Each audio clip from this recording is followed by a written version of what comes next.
일본에서는 도찰 범죄가 거의 매일 보도되고 있습니다. 경찰청 통계에 의하면 2021년에 도찰로 검거 건수는 5,019건이고 지난해에는 6,000건이 넘은 것으로 알려졌습니다. 실제 사법적으로 체포된 사건만 매일 20명가량이 검거되고 있을 정도입니다. 거의 일상적으로 범죄가 활성화되다 보니 카메라 등 장비는 날이 갈수록 최첨단화되어 가고 불티나게 팔리고 있는 상황입니다.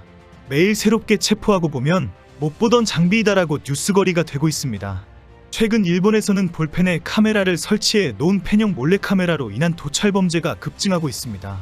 갑자기 일본 내 쇼핑 순위가 급상승하면서 쇼핑몰마다 인기 판매 상품으로 올라오고 있습니다. 하루에 수십 개씩 팔려나가면서 경찰의 추산으로는 수천 개 이상이 판매된 것으로 예상하고 있습니다. 일반 볼펜과 똑같이 생겼기 때문에 몰래카메라인 줄 누구도 눈치를 챌 수가 없다고 합니다. 이런 제품은 대부분 일본에서 만든 것으로 조잡한 중국산과 다르게 화질과 기능이 탁월하다고 알려져 있습니다. 경찰은 작은 나사 형태의 초소형 카메라와 볼펜 타입의 카메라, 적외선으로 촬영 가능한 카메라들이 많이 팔리고 있다. 대부분 중국산으로 알고 있지만 사실은 모두 일본에서 제작된 일본산이다라고 밝히고 있습니다. 최근 나고야시에서는 지하철역 출구 근처에 있는 숲속에서 팬형 카메라가 꽂혀 있는 것을 발견하고 설치한 사람을 체포하기도 했습니다. 볼펜 형태의 카메라를 분리해서 카메라 부분만 살짝 보이도록 땅에 숨겨놓은 것이었습니다. 그 지하철은 여학생들이 등하교하는 주요 장소이기 때문에 경찰은 도찰 목적이 있다고 보고 수사한 결과 인근 고등학교의 39세 남성 교사를 체포했습니다. 최근에는 초등학생들도 팬형 카메라 등을 쉽게 구입해서 관음증 사진을 찍는 사례도 늘어나고 있다고 알려졌습니다. 목욕탕이나 수영과 리듬체조와 같은 스포츠 경기장에 팬형 카메라 등 소형 몰래카메라를 들고 들어가는 경우가 많다는 것입니다. 일부 초등학생들은 수학 여행을 갈 때 여행용으로 필수적으로 들고 가기도 합니다. 이유는 초등학생용 몰카 영상은 아주 비싼 가격에 팔리고 있기 때문입니다. 최근 일본에서 유통되고 있는 아동 관련 영상물은 대부분 아동들이 촬영해서 외부로 유출한 것들입니다. 경찰은 초등학생들이 호기심해하는 경우도 있지만 야쿠자나 범죄 조직과의 연관도 있다. 실제 수학여행지의 영상물은 학교 이름과 촬영 일자와 출처가 명확하게 기록되면 더 높은 가격을 받기 때문입니다. 일본 경찰은 현재 초등학생들이 촬영한 아동 도찰 영상의 시장이 약 100억엔, 약 910억 원 규모로 파악하고 있다. 일본 초등학생의 영상은 일본과 중국에서 가장 인기가 있다. 이 범죄 조직들이 초등학생들을 이용하고 있는 것으로 알고 있다고 밝혔습니다. 전문가들은 일본에서 도찰과 같은 관음증이 계속 증가하는 것은 카메라 제조 기술의 향상 때문이라고 지적합니다. 렌즈 등 카메라 기술이 뛰어나기 때문에 일본 기술과 제품으로 만든 최첨단 소형 카메라가 계속 개발되고 있다는 것입니다. 예전에는 카메라를 조심스럽게 숨겨야 하고 촬영 구도와 방법을 고민해야 하지만 최근에 팬형 카메라 같은 경우에는 그냥 착용만 하고 있으면 된다는 장점이 크다고 지적합니다. 초등학생들뿐 아니라 많은 사람들이 그냥 착용하거나 공부를 하는 척하면서 편하게 행동하면 되기 때문에 심리적으로도 범행에 부담을 가지지 않는다고 경고합니다. 일본 내 최신 최첨단 카메라들이 이렇게 아무도 눈치채지 못하고 전혀 부담 없이 일상생활에서 자연스럽게 도찰을 할 수 있다고 자랑하고 있습니다. 이렇게 아주 작고 성능은 뛰어난 제품이 나오다 보니 도찰 범죄는 하루에도 수십 건이 체포될 정도입니다. 체포되지 않은 범죄를 감안하면 엄청난 도찰 범행이 엄청나게 발생하고 있다고 볼 수 있습니다. 특히 가장 많이 발생하는 곳은 여학생들이 모여있는 학교입니다. 범행은 고등학교뿐 아니라 중학교와 초등학교까지 가리지 않습니다. 오늘 이시가와현 경찰은 최근 고마스 고등학교의 여자 탈의실에서 작은 카메라가 설치되어 있는 것을 발견했다. 여학생이 발견 후에 신고를 했고 현재 수사 중에 있다고 발표했습니다. 최근 여자 고등학생을 대상으로 하는 도찰 범죄가 급증하는 와중이었기 때문에 지역사회와 학부모들은 큰 충격을 받았습니다. 학교는 도찰 범죄 프로그램에 정한 대로 전체 학생들을 대상으로 심리 상담을 실시하고 있다고 밝혔습니다. 오늘 후지뉴스는 오사카부 다카스키시의 초등학교에서 여자 아동의 탈의 상황을 도찰하던 남성 교사를 체포했다고 보도했습니다. 교실에 우연히 방문하게 된 학부모가 도찰을 하고 있던 남성 교사를 바로 적발했다고 밝혔습니다.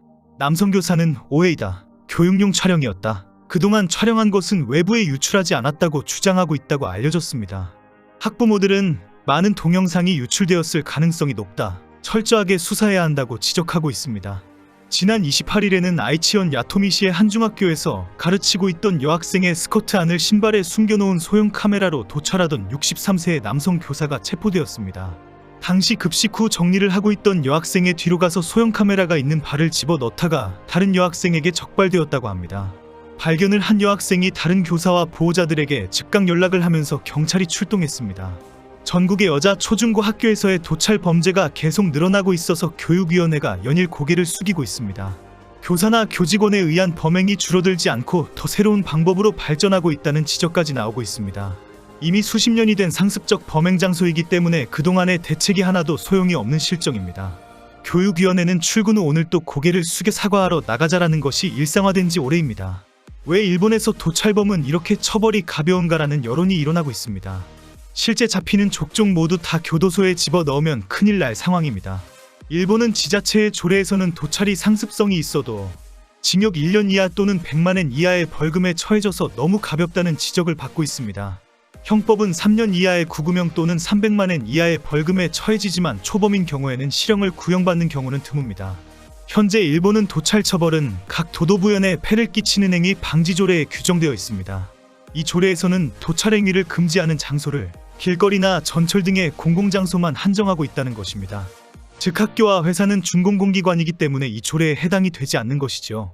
예를 들면 가나가와현에서 지난 10월까지는 회사 동료의 스커트에 스마트폰으로 촬영하거나 교사와 학생들이 학교 내에서 도찰하거나 하는 사례가 많았지만 경찰은 단 한 건도 처벌할 수가 없었다고 합니다. 결국 학교와 직장에서 도찰이 많아지면서 학교나 직장 등 준공공 공간에서의 도찰 행위도 처벌할 수 있도록 조례를 변경했습니다.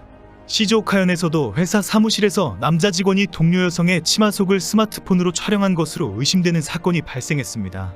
그러나 경찰은 회사가 공공장소가 아니기 때문에 처벌할 수 없다고 했습니다. 경찰은 결국 그 남자 직원의 휴대폰을 정밀 검식한 결과 다른 공공장소에서의 도찰 행위를 찾아내서 겨우 처벌했습니다. 홋카이도현 등 36개 도도부현에서 준공공장소에 대한 조례 규정이 있는데 사이타마현과 나가노현은 아직도 공공장소에 국한되고 있습니다. 그러다 보니 학교와 직장뿐 아니라 택시나 전세버스 등에서의 도찰을 처벌할 법 규정이 없는 것입니다. 그리고 최근 들어서 도쿄, 아이치, 오카야마 등 20개 이상의 도시에서 개인 집이나 목욕탕, 화장실 같은 사적인 공간에서도 도찰 행위를 처벌할 수 있도록 개정이 되었습니다. 이제 와서 여러 지자체들이 공공장소 이외의 장소에서의 도찰과 도청도 처벌할 수 있는 조례를 개정하고 있다는 것이 놀라울 정도입니다. 일본에서는 도찰 범죄를 강력하게 처벌하면 교도소가 미어터지는 상황이 될 것이고 그러면 일은 누가 하고 손은 누가 잡느냐라는 시위가 벌어질 판입니다. 거의 매일 20여 명이 체포가 되는 상황이고 도찰로 생계를 유지하는 사람과 경제 규모가 너무 크기 때문입니다. 매일 새로운 도찰 장비를 개발하고 판매하고 사들이는 시장이 무너지면 큰일 나는 일본입니다.